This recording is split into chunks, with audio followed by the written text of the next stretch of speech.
刚才在走到今天的现场的时候，有不少的朋友问我说：“你知道埃隆·马斯克先生今天是坐什么车来的吗？”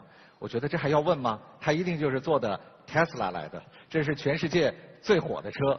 问题应该是，当你从这辆车走下来的时候，你遇到的这些人，你从他们看 Tesla， 看你的眼神里，你能读到一些什么？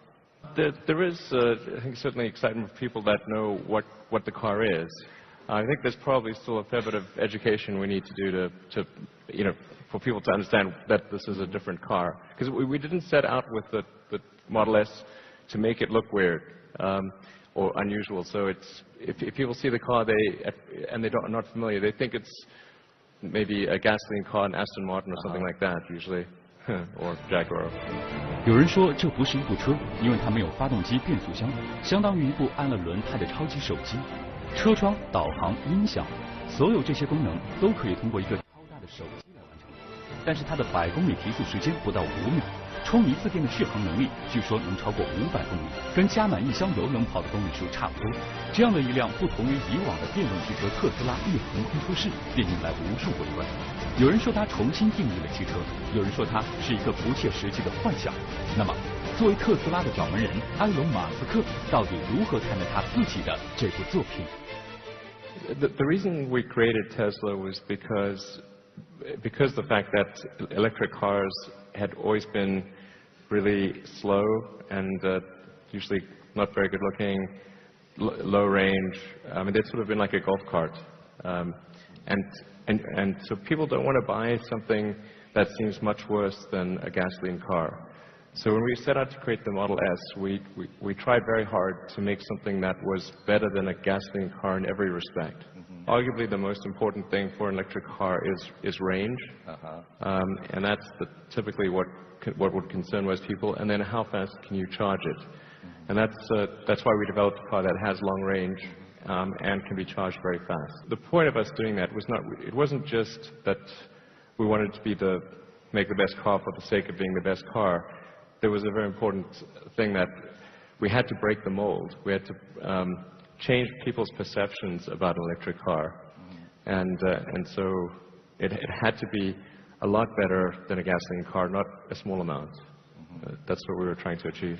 你为什么会这么愿意在细节上把它打造到极致？ Well, I think it's important to get all the details of any product or service right. There's a huge difference between something that's merely good and something that's truly great.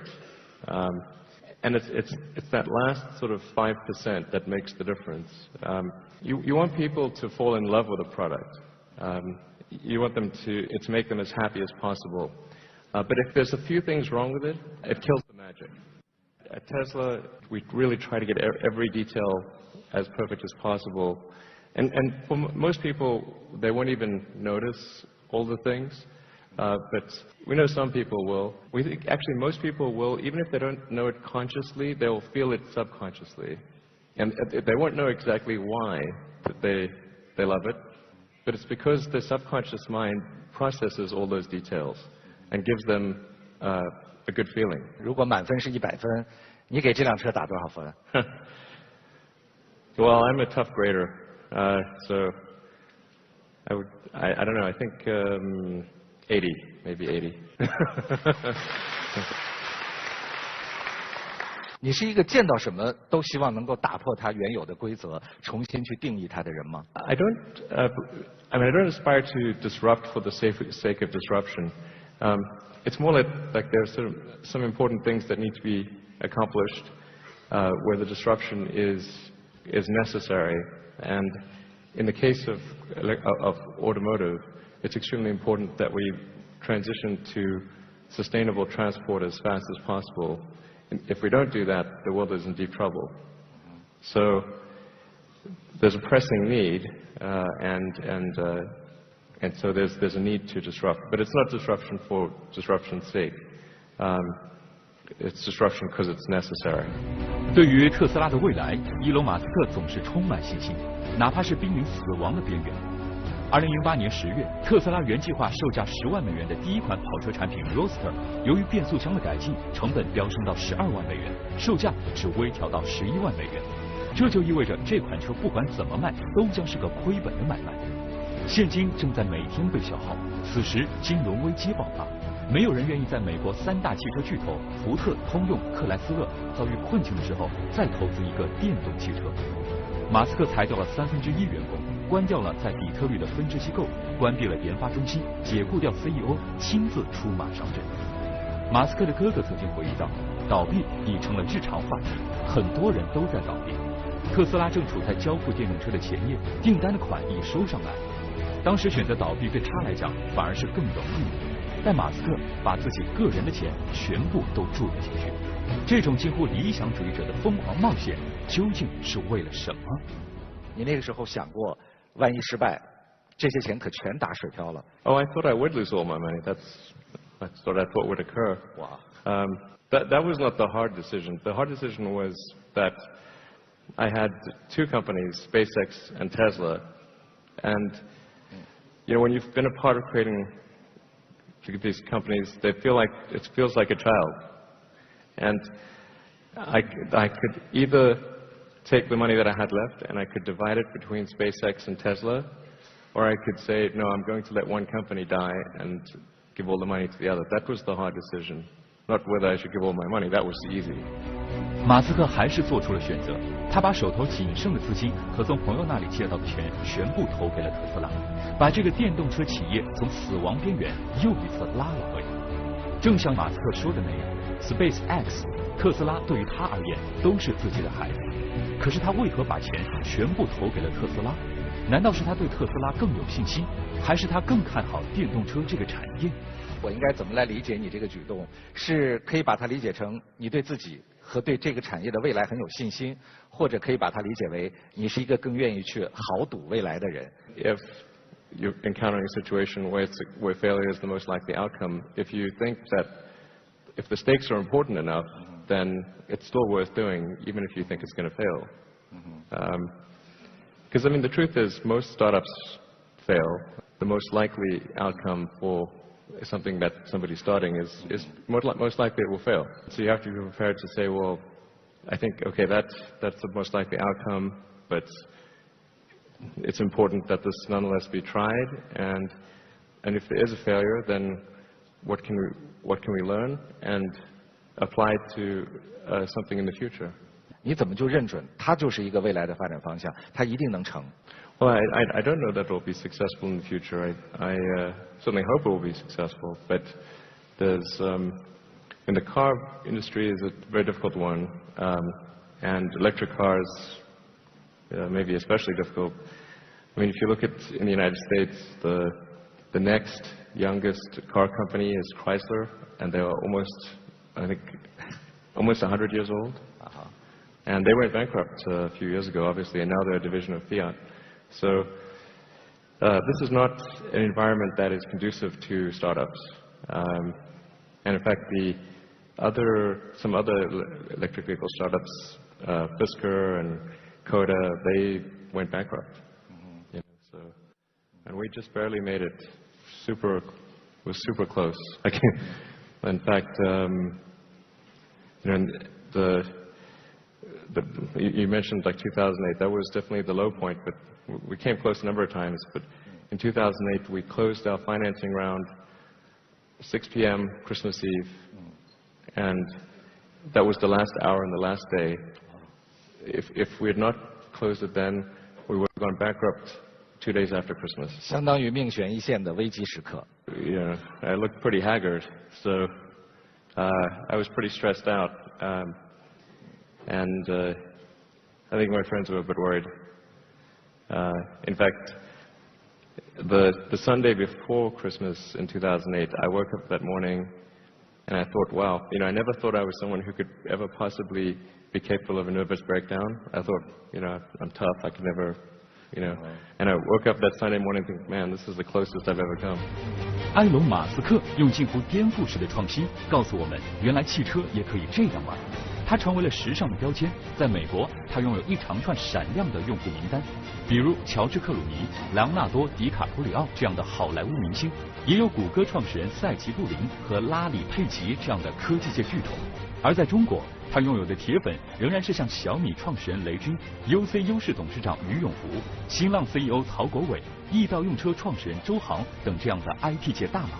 那么，仅靠这些高富帅的小众消费者，能否支持特斯拉的生存以及未来的发展呢？有人一直觉得你好像在做的是富人的游戏啊，那什么时候能够让你这种真正改变世界的愿望，让普通的老百姓、普通的消费者他们也能享受到？ Right, absolutely. So, in the case with Tesla, it's true that our car is currently expensive. The goal of the company has actually always been, though, to try to create affordable electric cars. But it's been kind of a three-step process. The Model S is kind of a mid-range price car. Unfortunately, it's currently a bit expensive in China because of some import duties and that kind of thing. But at least, in the US, it's sort of a mid-range price car. And then our third car will be much more affordable. An affordable car requires iteration of the technology to make it producible, and it requires economies of scale. And when we first started out, we were too small to afford a big factory, and the technology was not mature. So we had to get through those three things. 尽管马斯克一直在强调特斯拉非常重视中国市场，认为中国会成为继美国之后特斯拉的第2大市场，并且亲自为 Model S 制定了73.4万元的价格来取悦中国消费者。然而，对于中国市场，特斯拉仍然面临重重挑战。电动车虽然神奇，但也要充电，这需要各个地方政府以及国家电网支持。而特斯拉与国家电网公司的相关合作虽然被广泛关注，却没有实质性结果。另外，业界曾疯传特斯拉将被纳入新能源汽车目录，但于2月26号公布的首批北京市新能源汽车目录里，特斯拉也不在其中。曾经屡屡险中取胜的埃隆·马斯克，这次又能否有什么让人们不可思议的方式来应对这些挑战呢？I think China is very important to the future of Tesla. And we're going to make a big investment in China in terms of charging infrastructure. So we're going to be building the Tesla supercharger stations. In fact, I'll be unveiling 2 of those, one in Beijing, one in Shanghai, over the next few days. All of our supercharging stations will have solar power. And they'll also have a battery pack so that it gives 24/7, basically 24-hour power. So during the day the batteries are charged, and so you have continuous power. Anyway, I think that's real important. We will obviously have sales and service throughout China. We certainly will long term. And then, at some point in the next 3 or 4 years, we'll be establishing local manufacturing as well in China. So I think the most important message is that we think China is extremely important, and we're going to make a big investment to ensure that anyone who buys the car will have a good experience. 几乎每一台 Tesla 都是私人定制的，都完全按照你的个性需求去做一个选择的。但据说呢，因为有了这样的一个个性化，我们交车的平均时间就是10个月了，甚至是更长。对很多的中国用户来说，让我们等一辆车等1个月，我们觉得都是极限了，简直都等不下去了。你不怕他们会有一些抱怨？ Oh, I don't think it's 10 months. I think it's more like 3 or 4 months. I think maybe I'm wrong. 哦，3到4个月也是挺极限的，我觉得。Oh, okay. Yeah, I think at some point we'll probably produce cars. We'll have to sort of guess at what people's preferences are and make cars that hopefully are close, so that you can have them immediately. But we need to improve our production rate in order to do that. So we're trying to increase our production rate as fast as possible. I mean, I think this year we will almost double our production rate. And we're not making the waiting time long just for the sake of being long. Actually, I think there would be actually increased demand if the waiting time were shorter. So we do want to try to get to a shorter waiting time in the future. 他造出的电动汽车特斯拉全部在网上订购，颠覆了传统的经销商模式。他如何面对来自利益团体的挑战？那你担心会在中国出现这样的问题吗？他是现实版钢铁侠，为何要烧光所有的钱，只为造出全球最便宜的火箭？广告之后，精。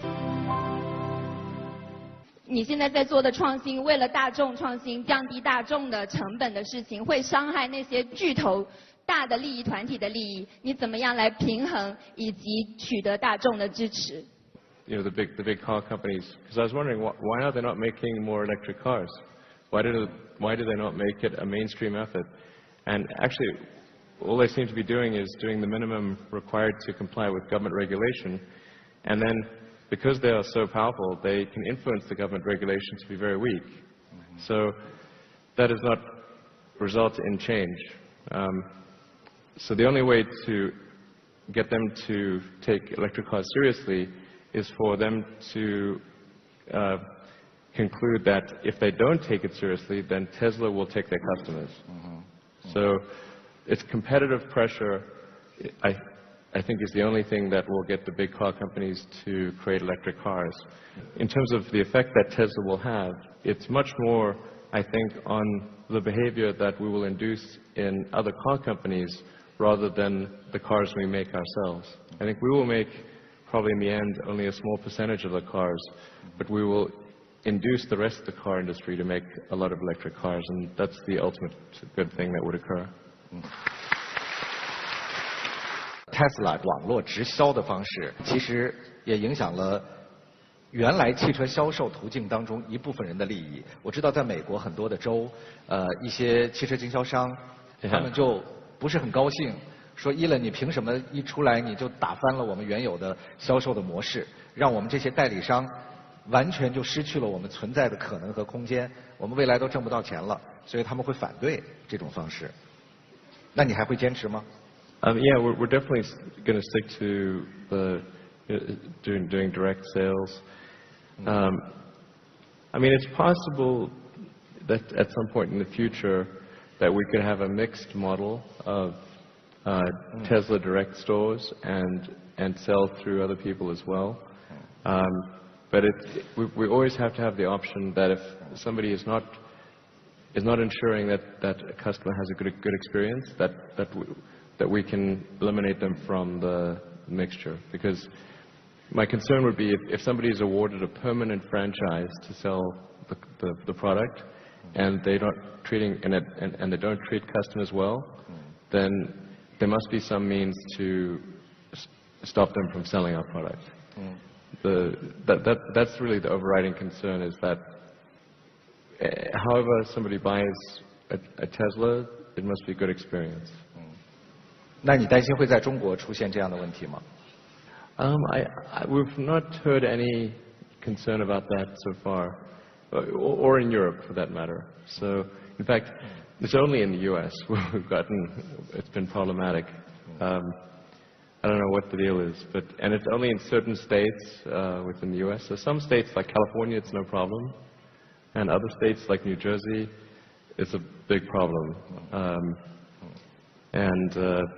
Unfortunately, I think because if you look at the consumer polls, like when people are asked about their preference, the consumers always say they would prefer to go direct.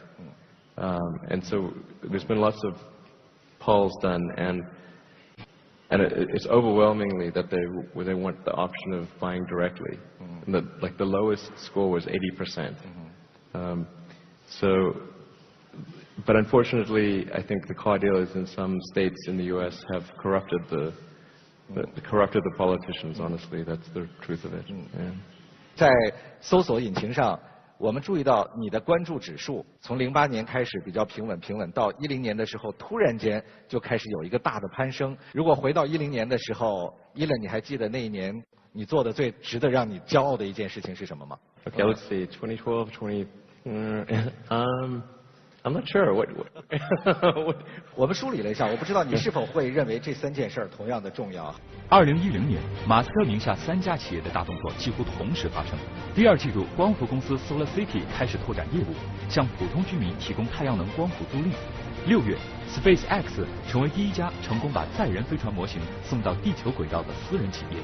6月29号，电动汽车品牌特斯拉在纳斯达克上市。是像这些上市啊、上天啊，都不太重要，是吗？ I guess those were certainly important things. I mean, I guess the IPO was nice, but I think IPO is not that important, you know, because yeah, you go from being a private to a public company, but you know, I don't think it's all that much of an achievement to go public, honestly. And in fact, when we went public, all that really seemed to happen was that we got a lot more criticism from the U.S. financial press. And there were a lot of people trying to sell our stock short and spreading negative rumors and that kind of thing. So I would say the burden increased to when we went public. It was necessary to raise money and to clean up our equity structure, but it made running the company more difficult. 对你来说，31岁就成为亿万富翁，实在是让你接触了别人很多都不能接触到的东西。一般人提到亿万富翁呢，可能会联想到的是瞬间富足的生活啊，又买飞机啊，又买游艇啊等等。但是大家看到的 Elon， 其实在成为亿万富翁之后的很多时间，他的很多的钱不是拿去享受，而是拿去投资。用他的话来说，甚至都不知道能不能成功的投资。所以你觉得你自己是一个爱冒险的人吗？ I guess I don't mind taking risks, but I think you know, very often people overweight what enjoyment money can bring. You know, so like buying lots of things is not necessarily the thing that leads to happiness, and you know, and certainly being incrementally wealthy does not make one incrementally happy. At least for me, it's more like, you know, what am I doing that's useful? What's, you know, are my efforts making the world a little bit better? You know, that kind of thing. I mean, I like to build things. You know, I like to construct and to evaluate my efforts based on what things have I helped to build that people have enjoyed. That's really the main thing.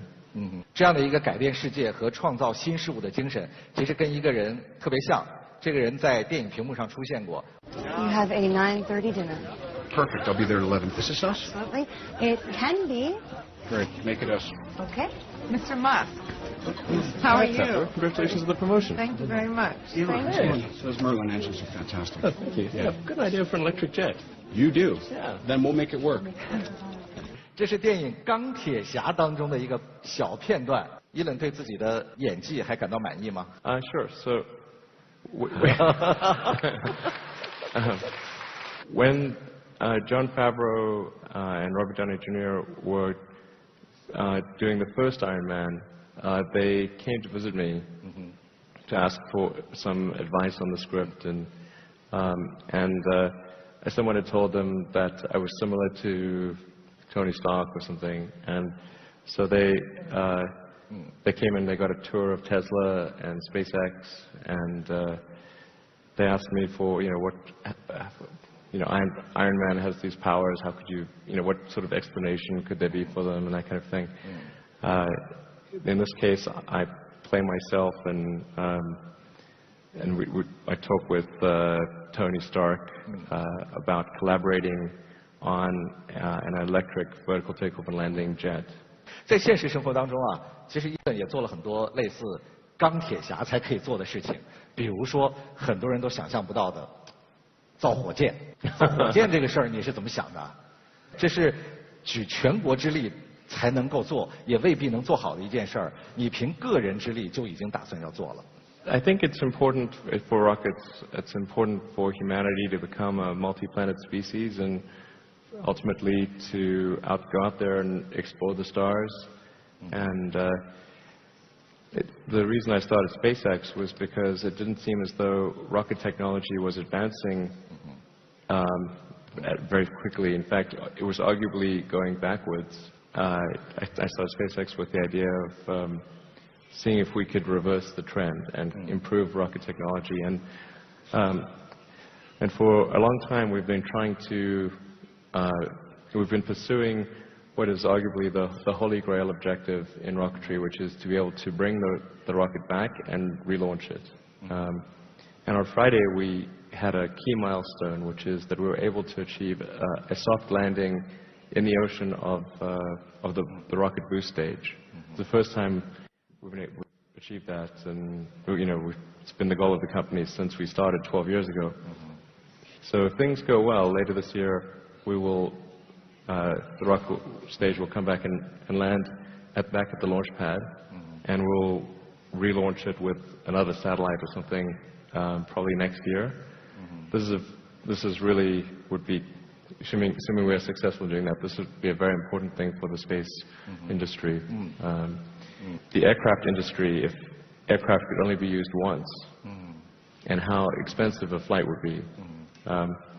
It's the same thing for rockets. Today, rockets can only be used once.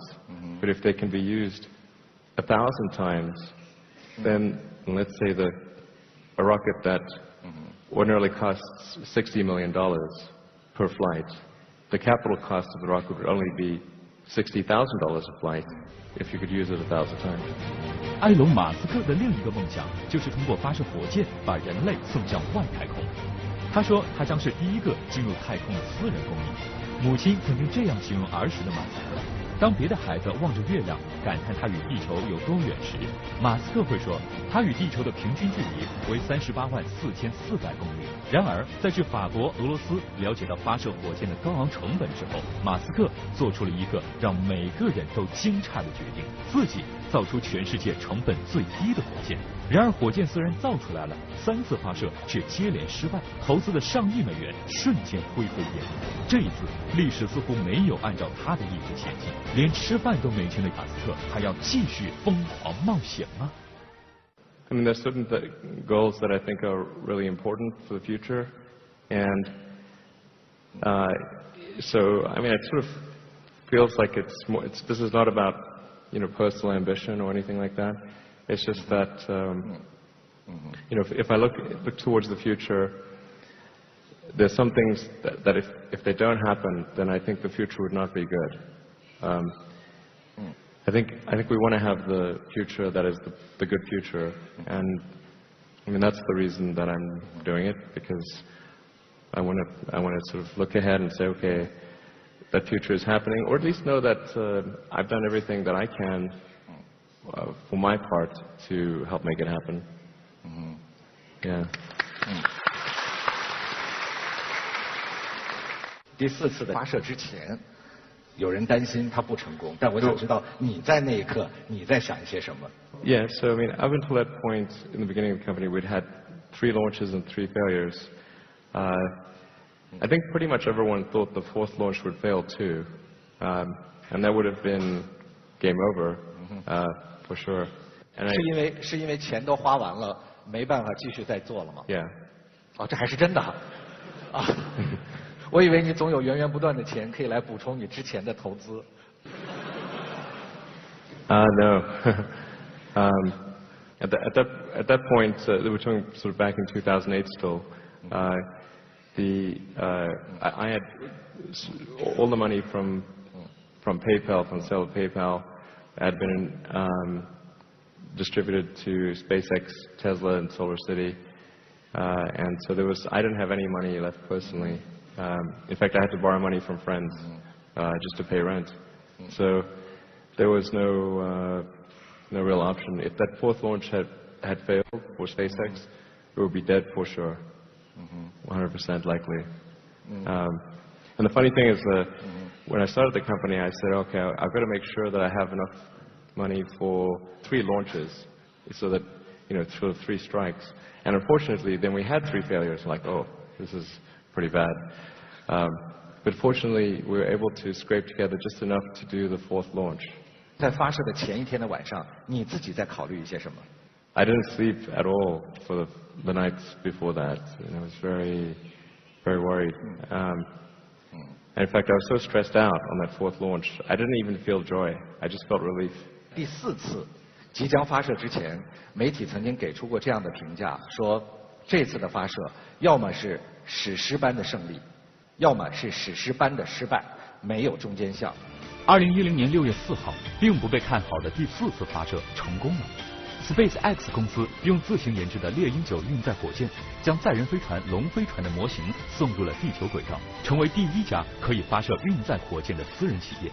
而这一天，距离 SpaceX 公司成立还不到10年的时间。大家只看到了火箭成功的升天，但是却不知道在成功之前，伊伦所忍受过的那么多的寂寞、孤独、无奈和无助。也许以后4可以成为你的一个幸运数字吧，因为这次让大家看到了你在发射火箭上面的一份信心、信念，你还把太空船运上了天空，跟国际空间站进行了对接，这个恐怕是迄今为止相当牛的一件事情，因为大概在全世界来看，恐怕也只有美国、俄罗斯、中国以及你的 SpaceX 可以做到这样的一件事情。Yeah, that's crazy. I can't believe it actually. It's kind of hard to believe. 太不可思议了啊！ I agree.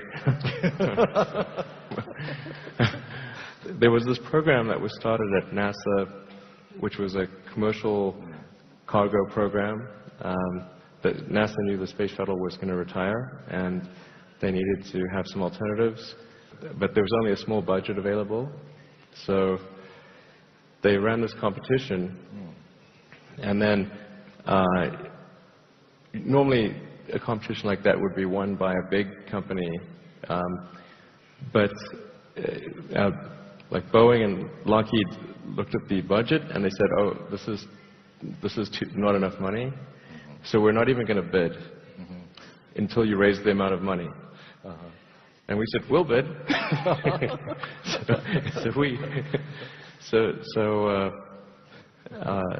And then the big aerospace companies thought, well, that stupid little company, they're going to fail. And then NASA will have to contract with us. Fortunately, we didn't fail.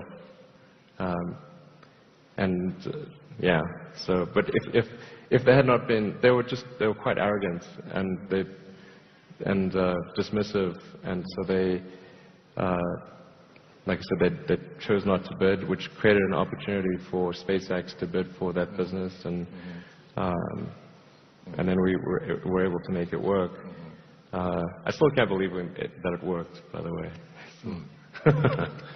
So. 其实在我看来还有一件更不可思议的事情，就是他们家发射的火箭去了之后还能再回家。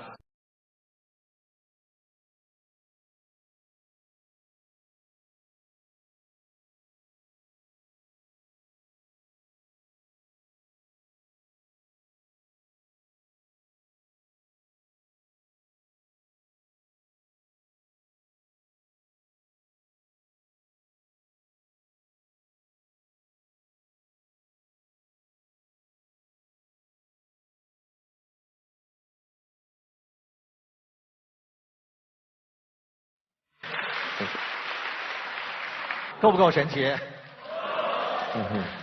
其实我们通过电视的特技，让这个火箭升空和回家的速度都变快了很多啊！真正恐怕没有像这么舒服，你30秒钟时间就可以看到自己的心血这么完美的呈现在了自己的面前。其实很多人都想做类似的事情，无论是大公司或者是私人的航天公司，他们都尝试过。但是为什么最后做成这件事儿的还是Elon？你跟別人比有什麼不一樣？ I don't know, honestly. I think that if you look at any big company, and you look at their early history, it was always they had to make progress, and I think this is maybe good general advice for somebody who's creating a company is, you try to make something work at a small scale, you prove yourself, and then customers will give you a little bit more credit, and then you can try something a little bit more, and you with each successive iteration of the technology, you build confidence, bigger and bigger contracts and that kind of thing. And I think with SpaceX, that's pretty much what's happened. We've been able to gradually build the confidence of NASA and commercial satellite operators, and that's what's given us the resources to do some additional development, like the vertical takeoff and landing, which is it's very, as I said, this is very important for the future of space travel. It's literally at least 100-fold difference between having a reusable rocket or an expendable rocket. And the only way that humanity will ever be able to afford going beyond Earth is if that cost is reduced. 听说在未来的10年当中，你有一个计划，就是把大家运到火星上去，而且可以住在那儿啊，大概最终可以实现8万个移民火星的一个目标。现场有没有谁想要获得这样的移民指标？8万人移民火星，它是痴人说梦还是现实计划 I think it would be kind of cool to be the first of whatever it is on another planet. 造电动车，造火箭，造太阳城，他是天才还是疯子？你真的有那么疯狂吗？乔布斯、钢铁侠、都教授，哪一个最像他？广告之后为您揭晓。现场有没有谁想要获得这样的移民指标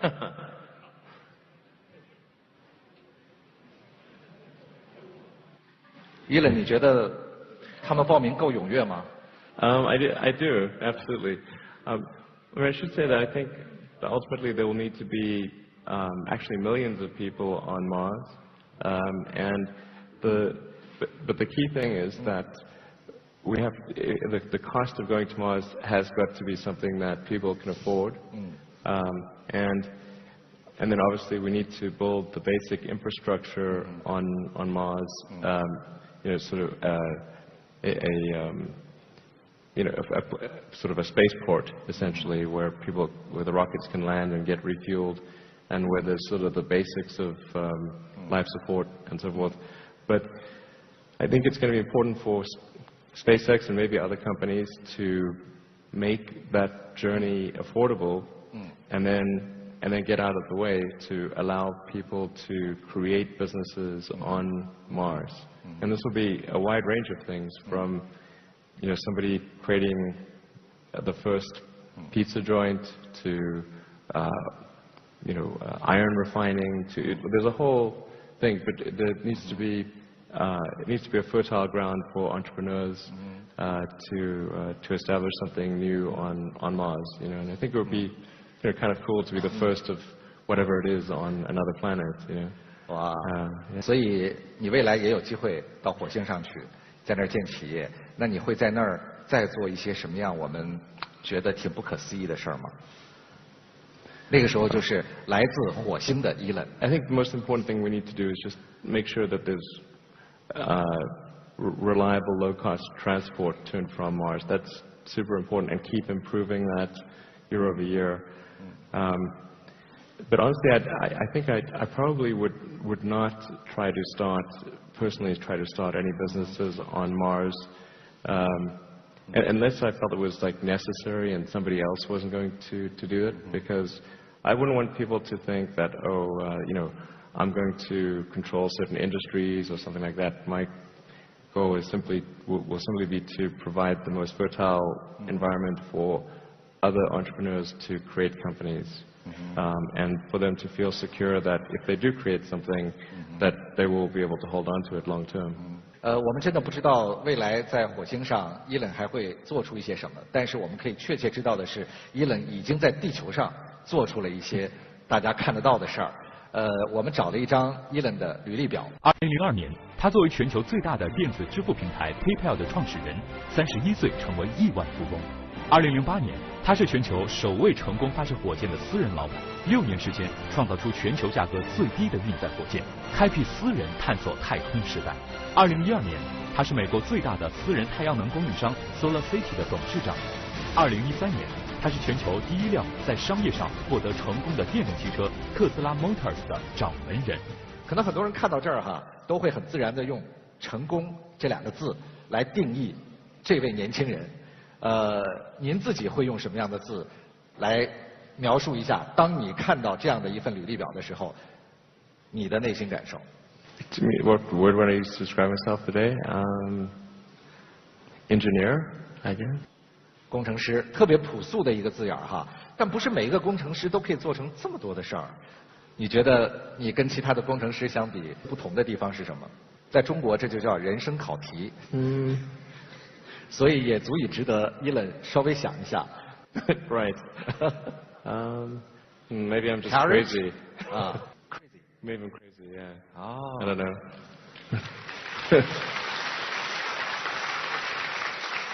你看上去不像一个很疯狂的人。你真的有那么疯狂吗？ I hide it well. Yeah, no, I think you know, just I think it's certainly important to persist in things. I mean, I do think that there's a framework that physics teaches that's a helpful framework for thinking. You know, which is to sort of reason from first principles and rather than by analogy, and to always question whether you're wrong, and try to invalidate your own theories. These are important things. And yeah, I mean, I think also maybe people have too much fear of failure. You know, you have to say, well, what would really happen to you if you failed? I mean, you're not going to starve, you know, probably will not lose shelter. So why not try things? You know, I think very often people self-limit what they're capable of without realizing it. 很多用户呢都非常对您的这个思维方式很感兴趣，比如您会想到这个去修一辆比这个飞机飞得还要快的火车，它可以在1个小时之内这个横跨美国的大陆。那您曾经提到过，您自己的思维方式呢是有一些特点的，您把它称为一个这个就是物理学的思维方式。究竟什么是这个物理学的思维方式？谢谢。I think physics probably has the best framework for thinking, particularly for exploring new territory. Or always be questioning your whatever idea you have, not from the standpoint of reducing confidence in it, but more to make sure it stands up to reason. If something does not stand up to reason, then it is probably false. And I think it's a good idea to solicit negative feedback. 在您来到现场之前，我们也询问了大家愿意用什么样的词来描述您，或者说他们印象当中的你是什么？来，我们看一看：天马行空、特立独行、惊世骇俗、亿万富翁、颠覆、天才发明家、来自星星的人、火星人、改变世界、Alien、超级英雄。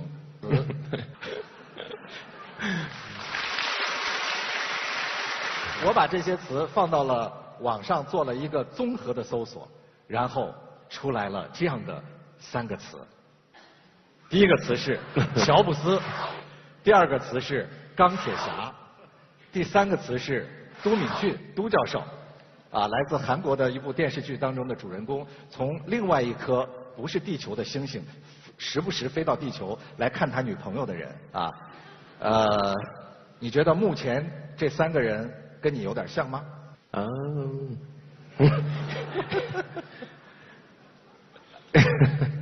I suppose, I mean, I don't, yeah, maybe a little bit, aspects of them, I suppose. I mean, I certainly admire Steve Jobs a lot for what he did. I mean, he certainly created products that had this amazing feel to them. They just felt like, you know, somewhat magical. And so he did great things with Apple. And I suppose Tony Stark, you know, I guess what I like about him is he was the CEO, but he was also like the chief engineer. And usually, you know, very often in companies, you have kind of like the business guy in charge, and then there's like the engineer who's not in charge. I like the fact that the engineer was in charge. The other fellow, I don't know him, unfortunately, but must be a pretty cool guy. I mean. 在很多人的心目中，尤其是创业者的心目中，你可能是他们的偶像。但我也想知道一下，在你的心中，你会把谁视为偶像 ？Really long list, I would say, but you know, like Benjamin Franklin. You know, he was.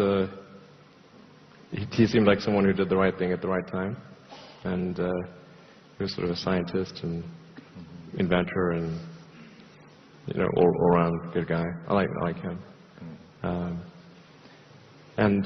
But I like, you know, generally scientists and engineers, and so at SpaceX, for example, the conference rooms are named after great scientists and engineers. Obviously, Tesla is named after Nikola Tesla.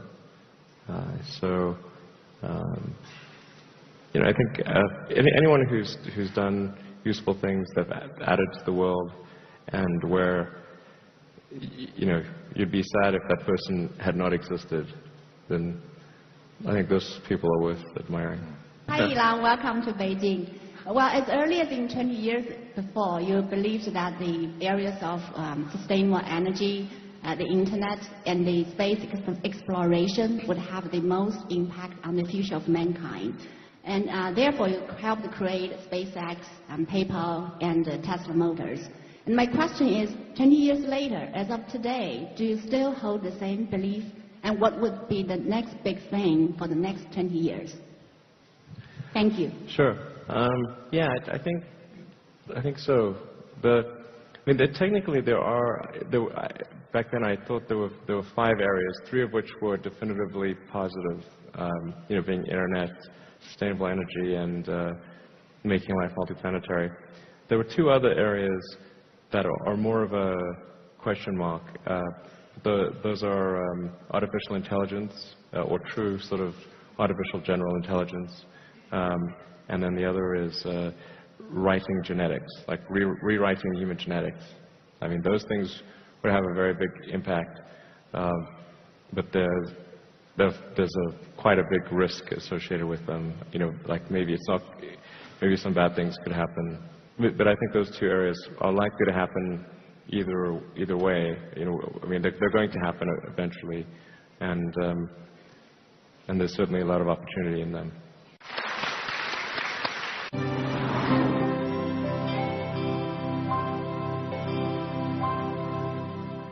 谢谢 Elon Musk 先生来到我们今天的对话节目现场。大家可能都记得这样的一些时间节点：1879年，爱迪生经过了1600多次的实验，创造出了世界上第一支的电灯泡。2007年，乔布斯在经过了2年不断的失败之后，向全球发布了第一款 iPhone 手机。2010年，我身旁的 Elon Musk 先生花光了所有的家当，终于成功的通过私人的公司将载人飞船送上了太空。你可以看到，从古至今，在我们这个世界上，从来都不缺乏一些狂想家，但是真正能够推动人类进程的，应该是那些敢于梦想并且不顾一切去实践的人。我们希望这样的人越来越多。谢谢各位关注我们本期对话，也谢谢伊伦先生来到我们节目现场。谢谢各位，下周再见。Thank you. Thank you.